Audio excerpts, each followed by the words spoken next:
مکہ کی گلیوں پر رات چھا چکی تھی، ہر طرف سناٹا تھا، مگر خاموش رات کے پردے میں ایمان کی ایک روشنی جاگ رہی تھی۔ قریش کے نوجوان ہاتھوں میں تلواریں لیے رسول خدا صلی اللہ علیہ وسلم کے گھر کو گھیر چکے تھے۔ ان کی آنکھوں میں نفرت اور دروازے کے پیچھے نور ایمان چھپا ہوا تھا۔ رسول خدا سجدے میں تھے، لبوں پر دعا اور آنکھوں میں یقین۔ اللہ نے فرمایا، اے نبی صلی اللہ علیہ وسلم، آج رات ہجرت کا وقت آ گیا ہے۔ نبی نے فرمایا، علی آج رات میرا بستر تمہیں سنبھالنا ہوگا۔ وہ لمحہ بھر کے لیے خاموشی چھا گئی، مگر علی کے چہرے پر مسکراہٹ برقرار رہی۔ علی علیہ السلام نے عرض کیا، یا رسول اللہ، اگر میں آپ کے بستر پر لیٹ جاؤں تو کیا آپ محفوظ رہیں گے؟ نبی صلی اللہ علیہ وسلم نے فرمایا، ہاں علی، تمہاری قربانی سے میرا دین زندہ رہے گا۔ مولا علی علیہ السلام نے سفید چادر اوڑھی اور خاموشی سے بستر پر لیٹ گئے۔ مرد تلواروں کی جھنکاریں تھیں، مگر اندر ایمان کی روشنی جگمگا رہی تھی۔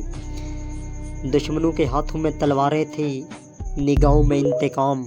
انہیں کیا خبر تھی کہ جسے وہ مارنے آئے ہیں اس کے بستر پر علی علیہ السلام سوئے ہیں۔ جیسے ہی فجر قریب آئی، دروازہ زور سے ٹوٹا۔ دشمن چیخے، اب ختم کرو محمد صلی اللہ علیہ وسلم کو، مگر یہ لمحہ تقدیر بدلنے والا تھا۔ چادر ہٹی اور نور چھا گیا۔ علی علیہ السلام کی آواز گونجی، میں محمد صلی اللہ علیہ وسلم نہیں، میں علی علیہ السلام ہوں۔ دشمنوں کے چہروں کا رنگ اڑ گیا، تلواریں نیچے جھک گئی۔ آج انہوں نے دیکھا کہ ایمان موت سے بڑا ہوتا ہے۔ آسمان پر روشنی چھا گئی، جیسے فرشتوں نے علی علیہ السلام کی بہادری کو سلام کیا ہو۔ ندا آئی، اللہ نے مومنین میں سے ایک جان خرید لی ہے، اور وہ جان ہے علی علیہ السلام۔ آسمانوں پر آیت نازل ہوئی، یعنی جو اپنی جان اللہ کی رضا کے لیے قربان کر دے۔